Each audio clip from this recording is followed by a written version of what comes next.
of hot summer baseball here in the city than a sweep of the Cleveland Indians this weekend. The Baltimore Orioles on fire. Excuse me, the first place Baltimore Orioles, which, hey, when the series began over the weekend, there's only one other first place team involved, and that was the first place Cleveland Indians, who kind of got their bell rung here at Camden Yards this weekend. Daryl Ryder is Right or Wrong fan in Cleveland. He is my friend. He is still standing after the Republican National Convention out there in Cleveland. I don't know if the real estate went up or down last week. We'll find out. He is Right or Wrong fan. That's Ruiter, Wrong fan, out on Twitter, and does his thing as the Browns writer as well as a sports historian and a local Cleveland celebrating world champion out at 92 The Fan in the land of Cleve. What's going on, man? I mean, all these Cleveland jokes. You guys have been the center of like the free universe over the last 6 weeks, man. Yeah, it's amazing what a 3-game sweep in July, how much pep it puts in your step. Meanwhile, I'm just kind of shrugging my shoulders saying, that it's July. We'll see what happens in October. Yeah, well, I know. And, coming into the series, you looked at the Indian starters, and, hey, the Orioles got a break, right? They didn't see the two best pitchers over the weekend, and the Orioles have had, good fortune about that in a lot of respects this year when they have seen good pitching. Like David Price, they've done well against it, but they managed to skip that side of it. But you looked at the starters, you looked at the bullpen, you looked at the heat, you looked at what happened in New York, not just the losses, but the fact that half the clubhouse was puking before the games on Wednesday and Thursday, and half the lineup wasn't even together on Wednesday and Thursday. It was not good money to say that the Indians were going to fall on their face this weekend at Camden Yards. Yeah, you're certainly right about that. But, a couple of things reared their ugly head in that 3-game series. The Indians weren't able to capitalize on opportunities. A couple of times they were uncharacteristically sloppy defensively. And then also the bullpen broke down on them, especially the back end of the bullpen. And I think that those things all contributed to Baltimore being able to sweep that series. And we go into the trade deadline this week. There's no question if the Indians want to make themselves a serious contender in October, they need to make one, if not two moves. One, to get a back pen of the bullpen arm, and then also they still need another bat, because I don't believe that this offense, it's been better than we thought it'd be this season for them, but I don't think it's nearly as consistent as it needs to be. So if they want to position themselves to have some success in October, because I think they're going to get to October, that to me is not in dispute. They are comfortably in front in the AL Central. And it doesn't feel like anybody's coming to get them, right? I mean, and I agree with that statement. I mean, this series we saw over the weekend, if the Orioles are lucky and the Red Sox don't come and get them, and based on what the Blue Jays do this week, and the Indians and the Rangers, the Chris Sale drama's playing out over the weekend, and we'll get to that in a minute as well, because I know you sports talk guys out in Cleveland probably have something to say about that. But it is fascinating that I look at the Indians and say, if you gave me $1, right, Daryl, to bet on a team right now that would be playing in October in the American League, I'd bet the $1 on the Indians, even more so than the Rangers. And before the season, my $1 was on the Astros, just so you know. And I know they're surging again, but I thought the Astros over the offseason, they were the best bet to make the playoffs. Right now, the Indians have to be the best bet, despite, like I said, getting kicked around a little bit this weekend. But by the way, by a pretty decent baseball team with the Orioles, right?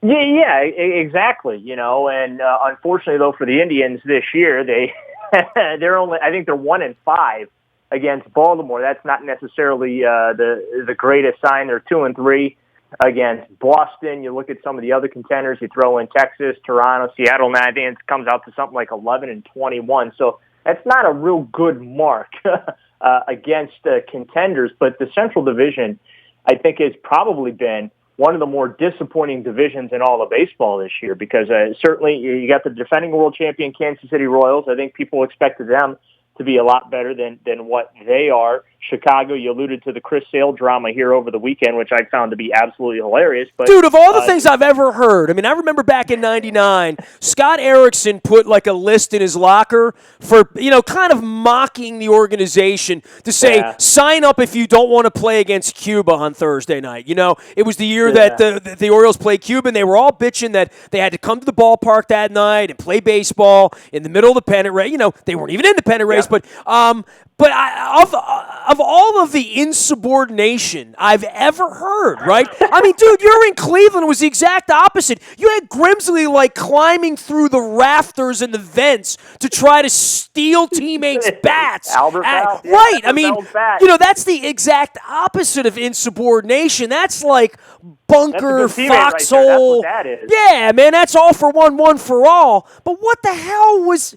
I mean, you cut the uniforms up? Dude, what are you thinking, man? Like, how is that going to smell good to anybody but you, right?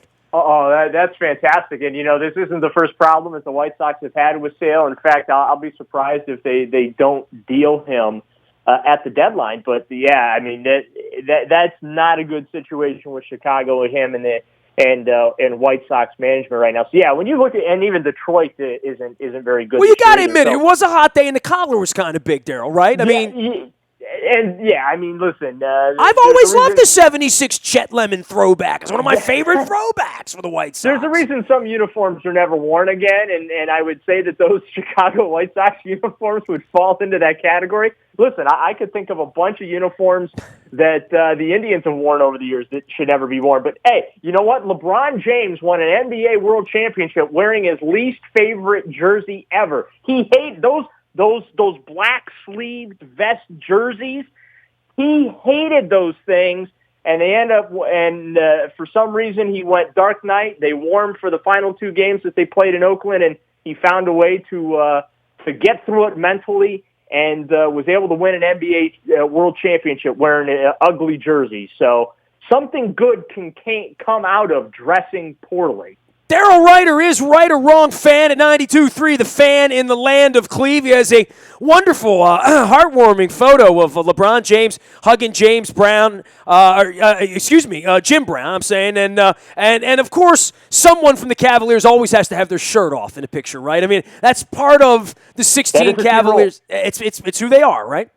That is who and you're referencing J.R. Smith. I think he's worn a short shirt now for like 3 days this offseason. Dude, if you have that much art on your body, you kind of have a built-in shirt, right? Right? Literally, right? Here's a funny story, though. One of the local T-shirt companies up here in Cleveland, talk about the economy in Cleveland booming, the T-shirt industry here in Cleveland, Ohio. Oh, I know, man. We've won Super Bowls here. Every corner, there's a shanty selling something wine and gold. Let me guess. There is an actual T-shirt of J.R. Smith's body of all the tattoos. I kid you not. It's like an Ed Hardy kind of thing, right?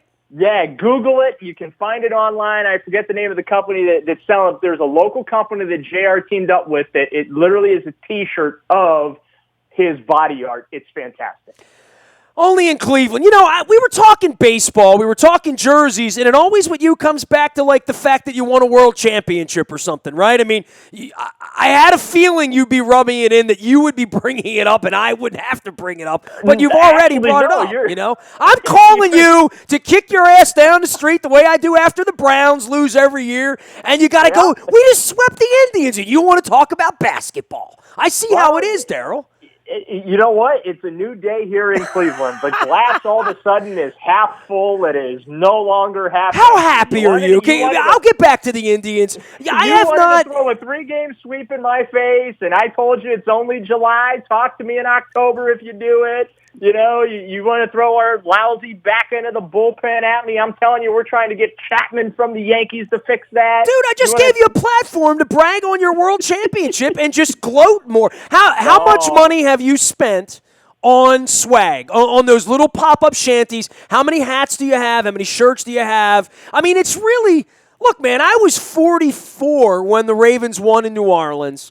I had already, 83 with the Orioles, certainly had my, fair share of success in 01 with the Ravens, and I'm a grown man, but once you win, the first thing you do is get a hat and a T-shirt. Doesn't matter, right? Yeah, if you don't do that, then it doesn't mean that much to you, Yeah, the credit card got abused. I'm not going to lie. MasterCard and Discover love me right now. But I got about 6 T-shirts. I got the locker room hat. One thing I've done is I've spent a lot of money printing off some pictures that I took. You alluded to the one I got with LeBron at the rally with the Larry O'Brien trophy, hugging Jim Brown after Brown presented the trophy. It was like a passing of the torch. Probably one of the coolest moments I've ever witnessed in my entire life. I got the picture of him walking off the plane. LeBron's holding up the Larry O'Brien trophy with the starting five at the top of the steps. So I've spent a ton of money actually printing up my photos to give to people as gifts, as mementos to remember the, yes, that's right, the 2016 NBA World Champion Cavaliers season. Jim Brown, can I tell you a Jim Brown Cleveland story that'll probably not make you happy, but I want to tell the story anyway? Well, part of it will make you happy. It was Art Modell's funeral, okay? So at Art Modell's funeral, I was, a part of people that were invited by the family to participate afterward and be a part of, there were about 200 people afterward that were close to Art in some way, and I was honored to be a part of it. And I was literally in the back, and I was talking at length with Jack Harbaugh, believe it or not, and a lot of other Baltimore, really cool people. I mean, I was at a table at one point where like Karen DeFrancis, Steve Jeppe, Edie Brown, all of these incredible Baltimore people were involved. Bob Loeffler was there, Ernie Corsi. I mean, there's a lot of people, Baltimore people. And on the way out of the synagogue into the back, there was Jim Brown standing next to Ray Lewis, okay? And everyone had these little art pins, and Ray Lewis was helping Jim Brown straighten up his tie and getting him all fixed up. It was like one of these moments where, Ray had Jim Brown and was like sort of fixing him up, getting the pin on right, getting his tie straight. And I thought, man, that's a moment there, right? Ray Lewis with Jim Brown. And then I see Jim Brown next to LeBron, and you said it was literally this incredible, iconic thing for Cleveland forever, right? That they would be there. It's amazing how connected Jim Brown is to all of it. I mean, I've interviewed him many, many times, but, from Hollywood and what he represents to football and the NFL, but also he represents to Cleveland. And for the Cleveland people, not just you as a fan to enjoy it, everyone associated with Cleveland. I mean, Kevin Byrne, right, works for the Ravens. He's a Cleveland guy. He was a Browns guy. He was straightening everybody out there about how, the Cavs were still going to do it and come back and beat the Warriors. Everybody from Cleveland really, it's put a pep in all of your step. I think that's a neat story because we've experienced that here in Baltimore. We know how it feels for a long. It's stupid. It doesn't make any sense, but it just brings you this happiness on a hot July day that you wouldn't have if they lost, right? Yeah, and that's why a 3-game sweep to the Orioles in Baltimore isn't really bothering me right now. I'm not going to lie. Oh, I hear you that the Tribe has a thing under control, but you talk about the trading deadline this week, dude, and, for all the teams, whether it's Sale, whether it's the Yankees busting this thing up, although, we made them look more like the 27 Yankees last week with what we did up in New York, but, whether they're buyers or sellers and where the market is, this is a fascinating couple of weeks for places like Cleveland and places like Baltimore that, all respect to the Cavaliers, the Indians haven't won anything, all respect to the Ravens, the Orioles haven't won anything since 1983, and when you're in it and you have this chance, then it really does come down to what you have in the minor league level, what your taste is for taking on money or taking on a contract, whether it's Andrew Miller or anyone else, and then what you're willing to give up and what you have to give up versus the marketplace. The feeling in Baltimore is we really don't have much to give up. I mean, I've heard this Melvin Upton thing and whatnot, and that's all well and good. We need a starting pitcher that's legitimate, and I don't think we're going to get that. Cleveland has some needs that, based on their minor league system, based that they haven't made a lot of these deals in that direction at the trading deadline, they ought to have a nice couple of pieces here to be able to pull off a Chapman or a Miller or a Beltran, so whatever they want, quite frankly. Yeah, and I think Chapman right now is atop their wish list. Some back of the bullpen help. He would immediately, I would imagine, come in and take over as the team's closer. In fact, they got to see Chapman a couple weeks ago up close and personal at Progressive Field, and it wasn't pretty, at least from the Indians' standpoint, standing in the batter's box against him. And you're right, this is the advantage that the Indians have right now. For all the criticism that they've had over the years about never really being willing to push all the chips to the center of the table and go all in at trade deadline, part of that has been because they've not drafted well enough to stock their minor league system. Many times when they've made trades, it's been to retool the minor league system. Well, they have felt like they were close a couple of times here in recent years, but nothing like this. But they haven't gone all in, and part of the reason is they haven't had the pieces to go all in, and you alluded to it. Now they have prospects. They've got top-tier prospects. I want to say that a lot of the scouting services have the Indians with like 5 or 6 of the top 100 prospects in minor league baseball right now. So they have prospects to spend if they want. And I think that they do need, because next year is not promised. You know, the Indians have had good starting pitching here for a couple of years. It hasn't fully come together and resulted in a season where we're seeing them, 15, 20 games above 500 near the end of July. Now's the time to go all in. This is a team that's a legitimate contender, and you can spend some of those prospects, whether it's going getting a Chapman, trying to get another bat, which I think that they also desperately need. When you look at this offense, which has been consistently inconsistent. So they've got some ammunition, and they've got young players that other teams want.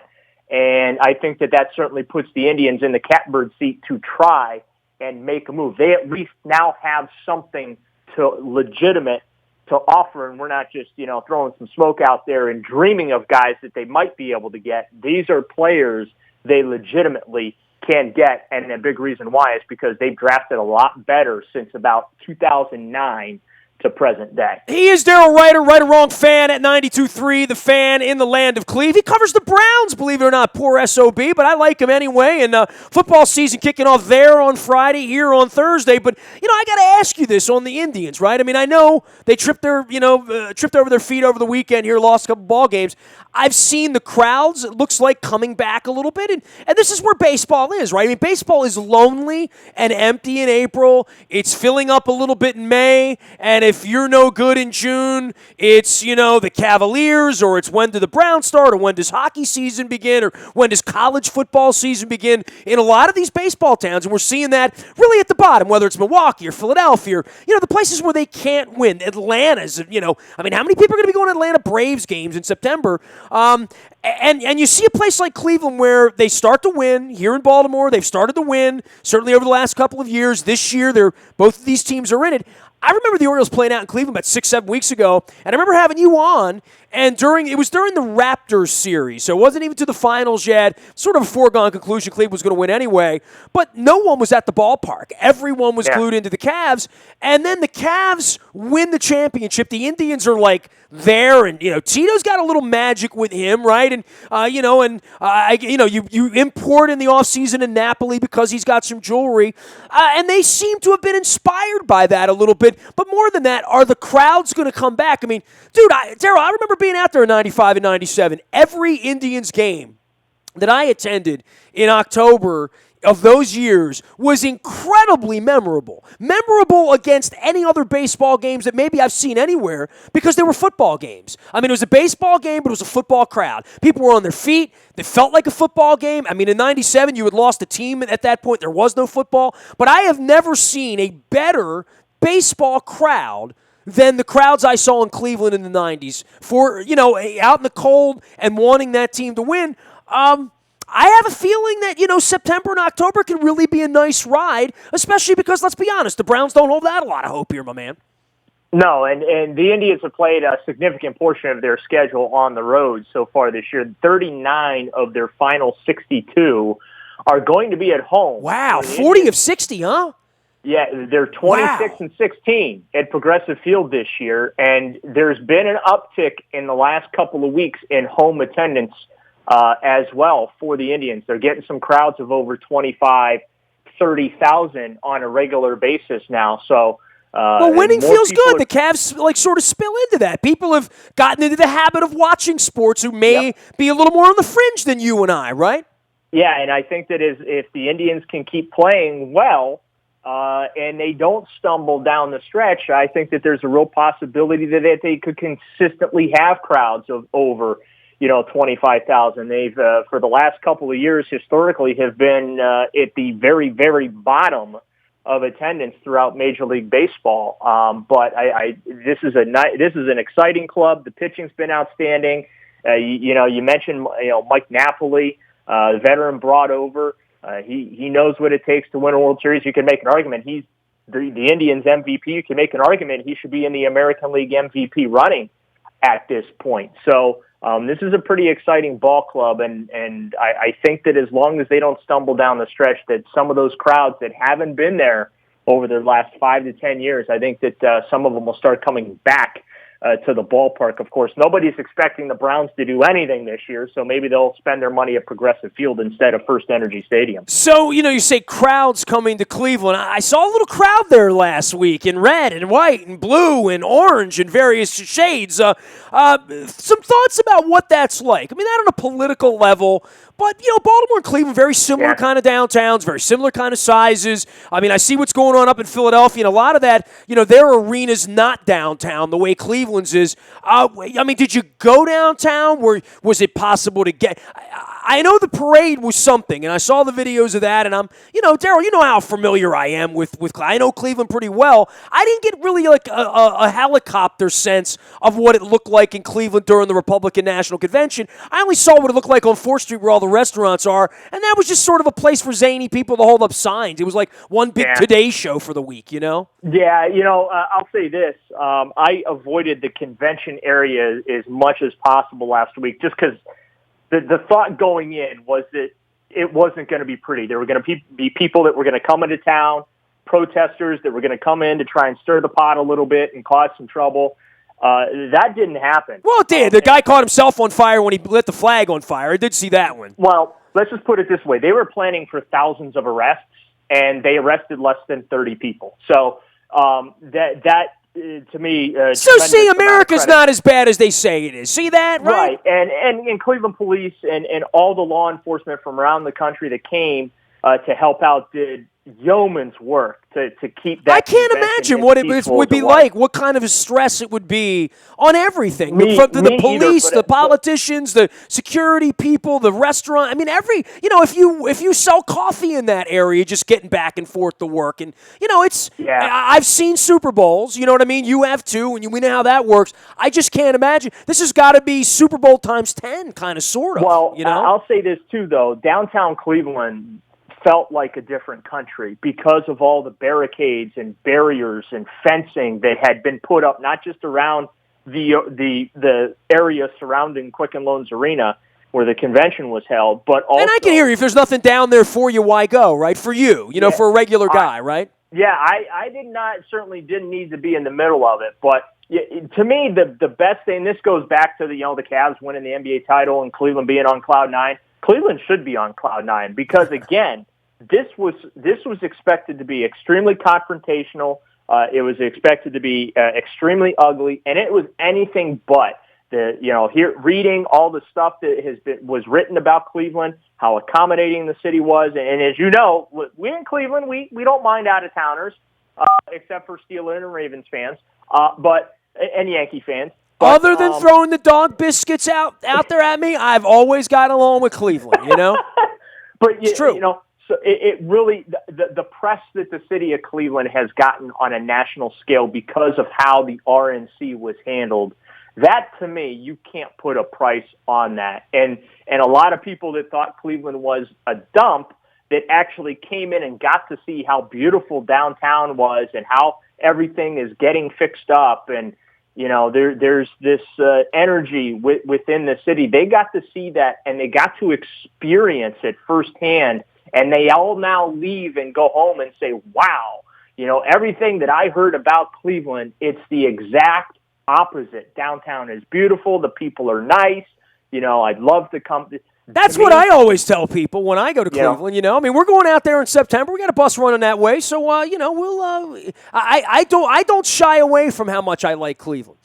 Yeah, so that to me was the benefit of having the RNC is all these people that for years and years and years did not have a very high opinion of Cleveland, and you certainly can understand why with some of the city's history and whatnot, but they got to actually, because that's what I always would tell people. I'd say, you know what, why don't you come to Cleveland and experience the stuff that's here and then leave, and then if you still think it's a dump, well, then you still think it's a dump, but those people, they all got a bit of an attitude adjustment, and I think that that's the best thing is all the positive reviews the city and the people of Cleveland and the Cleveland police and the city leadership are receiving from the national press. You can't put a dollar figure on that.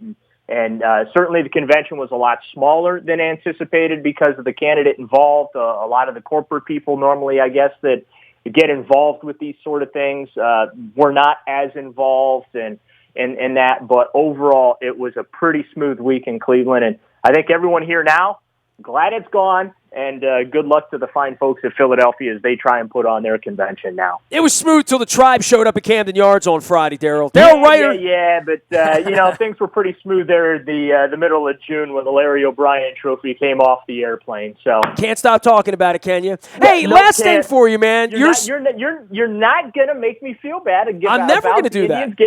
About the Indians getting swept in July by the O's. I'm sorry. Now, if we get to October and the Orioles happen to knock the Indians out of the playoffs and you want to run a little smack, I'll put a little more weight to it. But it's July, bro. The trading deadline ain't even here. Hey, man, listen. As Brian Billick once said to me, and he likes to use this in his speech, which is a great line, he said, you win a championship and they can never take it away from you, but they'll try.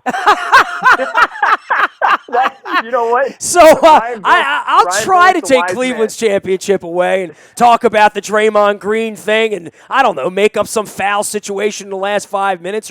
Anyway, congratulations on that, but then the bad news starts as you're stuck with the Browns on Friday. You are the Browns writer at 92.3 The Fan out in Cleveland. Anything you want to say about the Browns before camp begins here? Well, hey, it's going to be a tough year, I think, from a win-loss perspective. There's a couple of storylines that'll be intriguing to watch. Number one, is Hugh Jackson actually able to help this guy resurrect his career? Can RG3 What would resurrect be? What would that mean? Does that mean he quarterbacks all 16 games and the Browns wobble to 6 or 7 wins, but he's got 23, touchdowns and 13 interceptions? I mean, like what would that look like? Because I don't think it's going to look like what it looked like in Washington 4 years ago where he came out of the gate and is gunslinging and winning 8 games in a row. I don't think that's going to happen in Cleveland. I don't think they have the talent around them to do that, even if he plays well, right? No, they don't. But, part of it is playing at least the vast majority of the schedule because let's face it, the Browns having a quarterback that can actually play all 16 games, that's as rare as... Yeah, we ain't never seen that. Yeah, you're right. It doesn't happen. So him obviously staying healthy is of paramount importance. Good completion percentage, more touchdowns than interceptions. You see some growth. You see the offense as the season's progressing kind of start to come together a little bit because that's how you're going to judge the Browns and how they're evolving as a team. It's not going to be by the final score. It's going to be how a lot of the young rookies are playing, how a lot of the young players are playing, and then RG3 as well. So that's number one storyline. The young players is going to be the second storyline, their growth and development.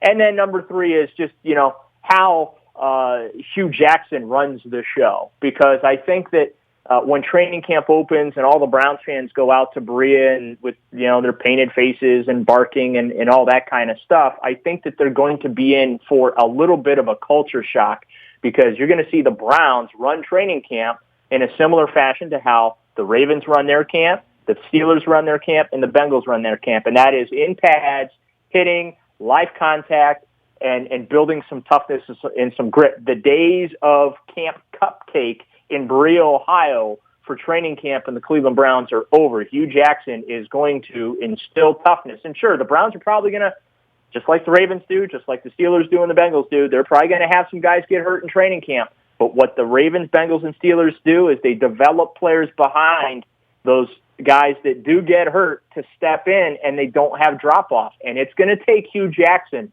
a couple of seasons to develop that Ferris wheel, if you will, so that when the starters go down, it's not crippling because you've developed players that are in the system and in the culture that can step in. And that's why the Ravens have been successful, the Steelers as well as the Bengals over the last decade or so. Those teams not only draft well, but player development within those organizations. I know you guys are coming off a tough season down there in Baltimore. All the injuries you guys had a year ago, not the norm going 4-12. And, I fully don't want it to be. Yeah, I mean, I fully. By the way, we were 5-11. I mean, come on. 5-11. We beat the Steelers. Okay. So 4-12. That sounds more like the Browns.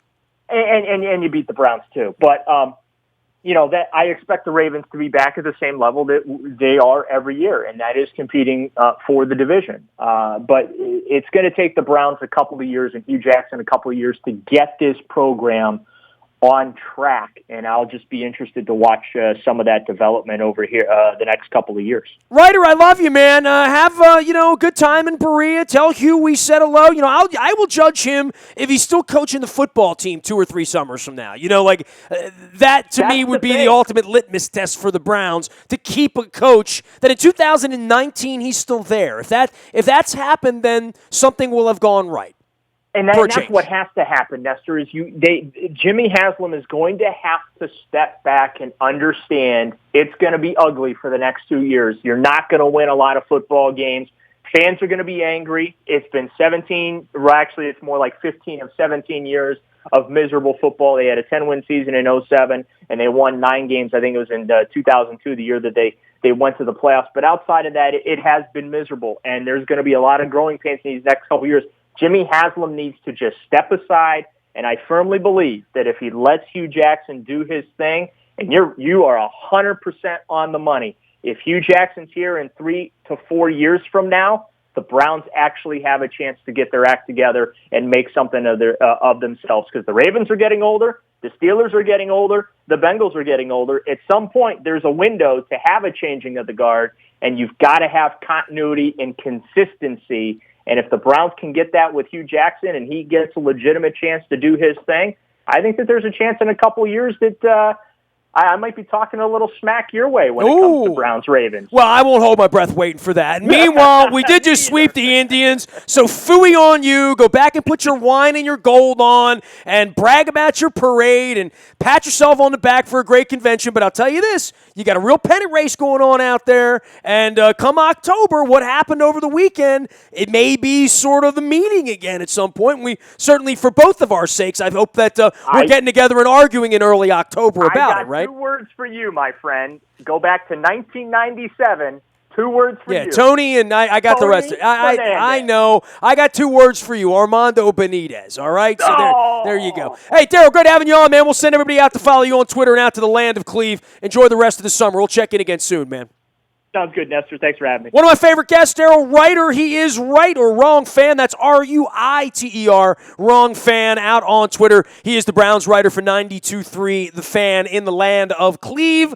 I'll be around all week. We got the Colorado Rockies coming to town. Luke's checking in. We got training camp beginning on Thursday. It's my anniversary this week. My mom turns 97 this week. So big week here amongst all the heat. Having some fun out on Facebook Live as well as at WNSTV on our YouTube channel. You can subscribe to either one. And, of course, everything we do is in the Buy a Toyota Audio Vault 24 hours a day from anywhere in the world on your mobile device. Download the TuneIn Radio app. We come in crystal clear. Morning newspaper wakes you up every morning at 7 a.m. It's all powered up by Planet Fitness. It's free of charge. Planet Fitness is still $10 a month. Still the best deal in town. You can learn more at planetfitness.com. And last but never ever least, breaking news happens first on the WNST text service, whether it's Darren O'Day coming back or someone else leaving us or Joey Rickard, whatever it is, it comes to you first on your text. It's free. It's brought to you by Coons Ford of Security Boulevard. Sign up, ask anyone.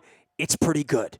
I'm Nestor. Nasty at WNST.net reaches me. LinkedIn, Facebook, Snapchat, Instagram, and Twitter. Anywhere you are. We are WNST.net, AM 1570, and WNST Towson, Baltimore.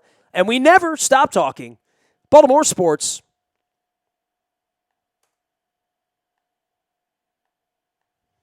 Always